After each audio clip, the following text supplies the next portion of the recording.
చూడండి, రాధా మనోహర్ మధ్యలో పక్షి ఏ విధంగా గూడు కట్టుకుందో. ఈ విధంగా మా ఇంటి చుట్టూ రకరకాల పక్షులు ఈ విధంగా గూళ్ళు అయితే కట్టుకున్నాయి.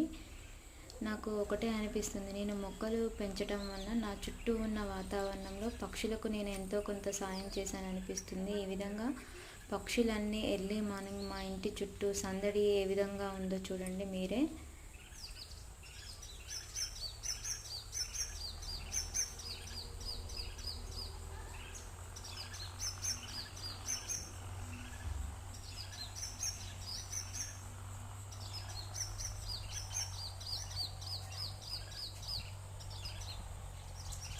ఇక్కడ పైన టెర్రస్ పైన కూడా పక్షులు అయితే వాటి ఆవాసాన్ని అయితే ఏర్పరచుకున్నాయి.